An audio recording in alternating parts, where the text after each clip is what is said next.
جی الحمد للہ ساتھ. أعوذ بالله من الشيطان الرجيم بسم الله الرحمن الرحيم لا أقسم بيوم القيامة ولا أقسم بالنفس اللوامة أيحسب الإنسان أن لن نجمع عظامه بلى قادرين على أن نسوي بنانه صدق الله العظيم. میں قسم اٹھاتا ہوں قیامت کے دن کی، اور میں قسم اٹھاتا ہوں نفس لوامہ کی. کیا انسان نے یہ گمان کر لیا ہے کہ ہم ہرگز اس کی ہڈیاں جمع کرنے پر قادر نہیں ہیں؟ ہم اس کی ہڈیوں کو جمع نہیں کر سکیں گے، بلکہ ہم تو اس بات پر بھی قادر ہیں ان نسویہ بنانا، کہ اس کی انگلیوں کے پوروں کو بنا دیں. کتنی حیران کن آیت ہے آج کے زمانے میں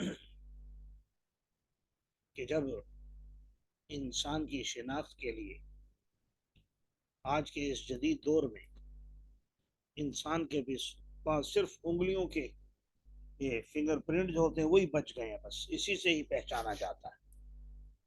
باقی دوسری ہر چیز میں کاپی ہو سکتی ہے، اس چیز میں نہیں ہو سکتی. تو اللہ نے فرمایا ہم تو اسے بنانے پر بھی قادر ہیں.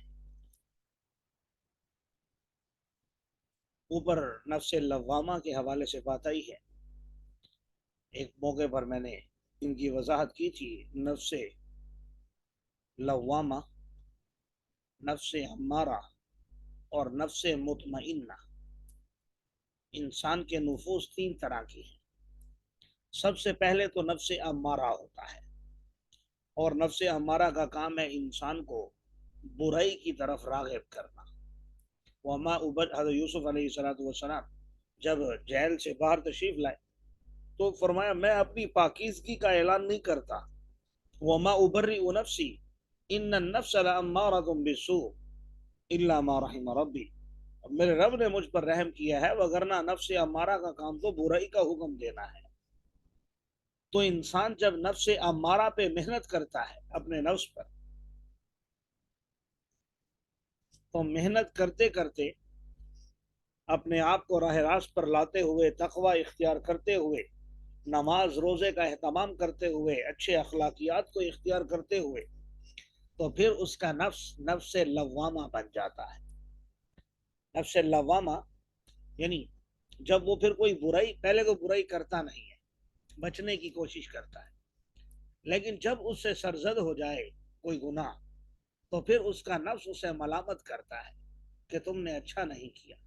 نفس امارہ میں برائی نہیں لگتی، کرتا ہے کوئی اس کو برا نہیں لگتا، لیکن نفس لوامہ میں اس اسٹیج پر انسان کو وہ کام اچھا نہیں لگتا کہ میں نے یہ اچھا نہیں کیا. پھر وہ جب مزید اس پر محنت کرتا ہے اللہ کی توفیق سے، اللہ اسے نیک اعمال کی توفیق دیتا ہے اور وہ محنت کرتا ہے، تو پھر وہ بن جاتا ہے نفس مطمئنہ.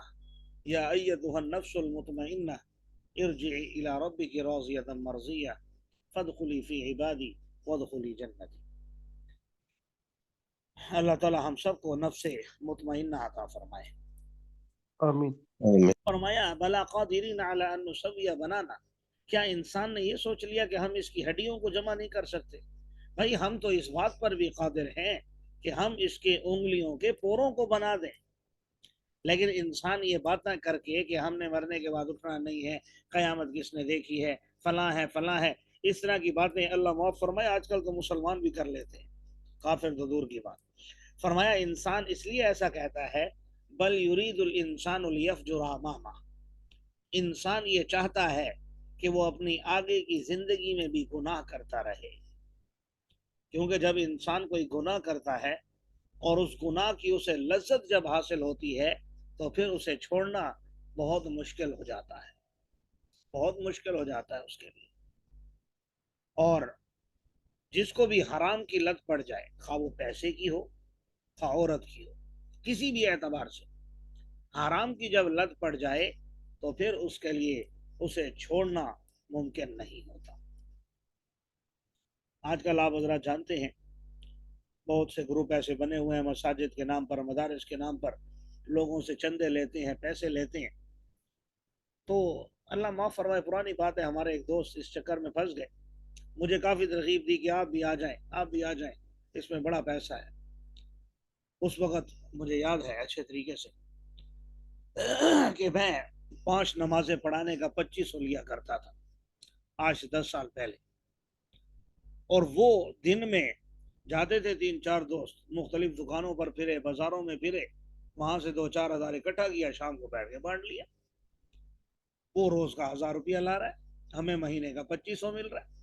ہماری عوام الناس بھی تو ایسی ہے نا کہ جو کام کرتا ہے تو اس کے لیے کچھ نہیں ہے، اور جو انہیں بے وقوف بنانے کی کوشش کرتا ہے اور دکھاتا ہے بہت کچھ، اور دیکھنے میں ان کی پرسنالٹی بھی اچھی ہوتی ہے، پگڑیاں شگڑیاں بھی باندھی ہوتی ہیں، تو لوگ سمجھتے ہیں یہی علامہ فہمہ ہے۔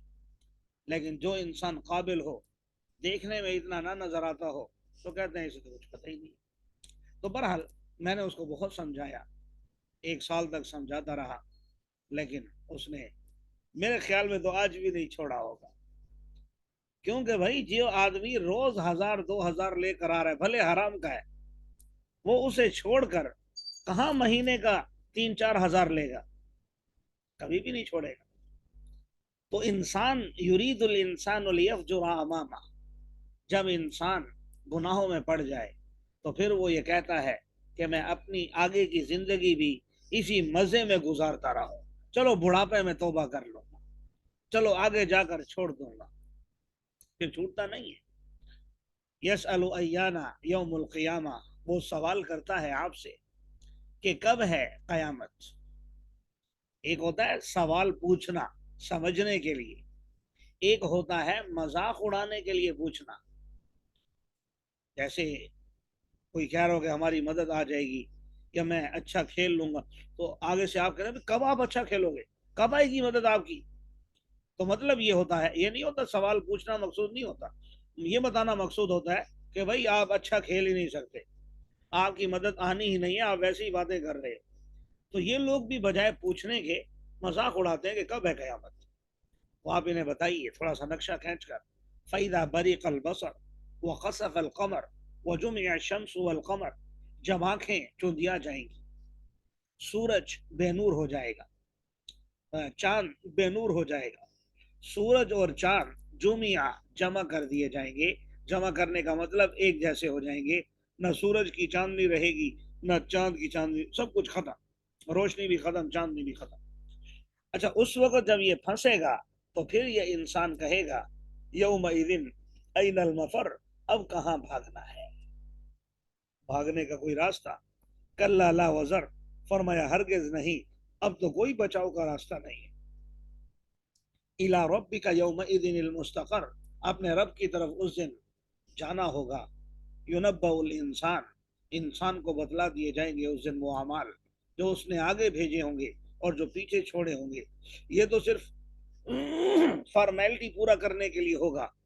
اللہ فرما رہے ہیں اگر آج بھی انسان غور کرے، بل الانسان علی نفسہ بصیرہ، ہر انسان اپنی حالت سے اچھی طرح واقف ہے۔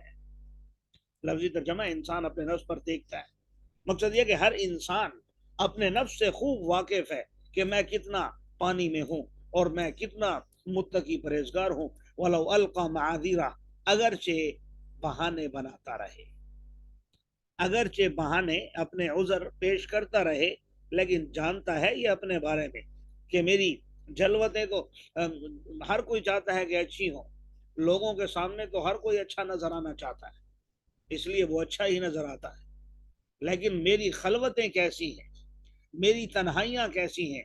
تو فرمایا بل الانسان علی نفسہ بصیرہ، ہر انسان اپنے آپ سے اچھی طرح واقف ہے اگرچہ بہانے بناتا رہے۔ اچھا درمیان میں یہ چند جملے ہیں جو رسول اللہ صلی اللہ علیہ وسلم کو خطاب کر کے کہا گیا، اور جملہ معترضہ کے طور پر ہے۔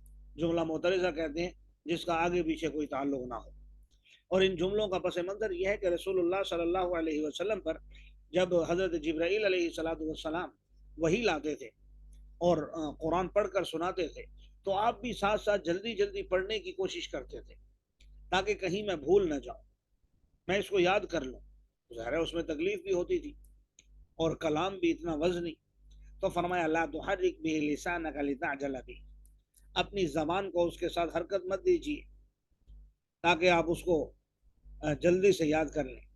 ان علینا جمعہ، یقیناً ہم پر ہے اس کا جمع کرنا اور اس کا پڑھانا۔ جب ہم اسے پڑھائیں گے تو آپ اس کے پڑھنے کی اتباع کیجیے، پھر بے شک ہم پر ہے اس کی تفسیر کو بیان کرنا۔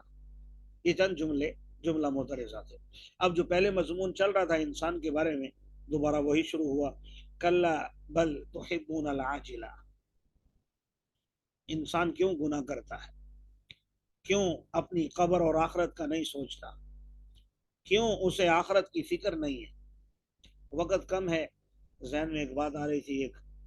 ایک بہت بڑے عالم تھے، ان سے ایک بادشاہ نے سوال کیا کہ ہر انسان جانتا ہے، مختصر میں عرض کر رہا ہوں، ہر انسان جانتا ہے کہ دنیا مچھر کا پر ہے، مکڑی کا جالا ہے، دھوکے کا گھر ہے، فلاں ہے فلاں ہے، یہ حدیثیں سب نے سنی ہوئی۔ اور آخرت کے بارے میں سب جانتا ہے کہ ابدی زندگی ہے، ہمیشگی کا گھر ہے، اللہ کا دیدار ہوگا، انعامات ہوں گے، اور وہاں پر حوریں ملیں گی، فلاں ہوگا فلاں ہوگا۔ تو بادشاہ نے پوچھا اس عالم سے کہ کیا وجہ ہے، اس کے باوجود لوگ دنیا کے پیچھے بھاگتے ہیں، آخرت کی کوئی فکر نہیں کرتا؟ تو اس بادشاہ نے جو جواب دیا، عالم نے جو جواب دیا، آب زر سے لکھنے کے قابل ہے۔ فرمایا بادشاہ سلامت آپ کے دو مکان ہیں، ایک مکان، ایک محل آپ کا شہر میں اور ایک دیہات میں۔ جو شہر میں ہے وہاں آپ نے فل انتظامات کیے ہوئے، بجلی کے، پانی کے، گیس کے، اور قالین کے، صوفوں کے، بستروں کے، یار دوستوں کے، فلاں کے، دنیا جہان کی ہر قسم کی سہولت اس شہر والے گھر میں موجود ہے۔ اور جو جنگل والا گھر ہے اس پہ کچھ بھی نہیں ہے، نہ پانی ہے، نہ بجلی ہے، نہ گیس ہے، نہ وہاں پر کوئی سہولیات ہے، نہ کوئی بیٹھنے کی آرام دہ جگہ ہے، نہ کوئی پھل ہے، نہ کوئی درخت ہے، نہ کوئی باغیچہ ہے، کچھ بھی نہیں ہے۔ تو آپ بتائیے آپ کہاں رہیں گے؟ تو بادشاہ نے کہا کہ ظاہر ہے شہر والے گھر میں، جہاں سہولیات ہے وہی رہوں گا۔ تو فرمایا بل تحبون العاجلہ وتذرون الآخرہ، ہر انسان یہی تو کر رہا ہے کہ دنیا اپنی سنوار رہا ہے، آخرت کے لیے کچھ کر ہی نہیں رہا۔ جب وہ گھر آخرت کا ویران ہے اس کا، اور دنیا کے لیے اس نے اپنا شان و شوکت، بنگلہ، گاڑی، کوٹھی، سب کچھ برابر کیا ہوا ہے، بینک بیلنس بھی بنایا ہوا ہے، تو اب کون اس کو چھوڑ کر وہاں جانا چاہے گا؟ لیکن یہ ایک مثال تھی، وہاں تو ظاہر ہے وہ شہر والے گھر میں رہے گا، لیکن یہاں یہ دنیا ہمیں ایک دن چھوڑ کر جانا ہے۔ کل نفس ذائقۃ الموت۔ تو اللہ تعالیٰ یہی بات ارشاد فرما رہے، بل تحبون العاجلہ، بلکہ بات یہ ہے کہ تم دنیاوی زندگی کو، عاجلہ کہتے ہیں جلدی ملنے والی، تو دنیا، آپ نماز پڑھتے ہیں کوئی پیسے نہیں ملتے آپ کو، آپ یہ سبق ماشاءاللہ پڑھ رہے ہیں کوئی پیسے نہیں مل رہے بلکہ دینے پڑتے ہیں، تو نیکی کا ہر، آپ کسی فقیر کو دیتے ہیں تو پیسے دینے پڑتے ہیں، تو نیکی کے ہر کام میں آپ کو ثواب تو ملتا ہے، لیکن نظر کچھ نہیں آ رہا آپ کو۔ کوئی مادیت کا دور ہے آج، تو کوئی چیز آپ کو مل نہیں رہی، آپ پریشان ہیں بھائی یہ کیا ہو رہا ہے میرے ساتھ۔ اور دنیا کے معاملے میں جب آپ کچھ کرتے ہیں، کسی کو آپ چھوٹا سا پیکٹ بھی بیچتے ہیں اس کے بھی پیسے، کسی کو آپ نے جوتوں کی دکان ہے، جوتے اس کے پیسے، کسی کو جھاڑو دیا، ہلکی سی چیز ہے اس کے بھی، سوئی بھی اگر کسی کو آپ نے دکان سے دی تو اس کے بھی پیسے۔ تو عاجلہ اس لیے دنیا کو کہا کیونکہ دنیا کا بدلہ جلدی مل جاتا ہے، عاجلہ کا معنی بھی جلدی۔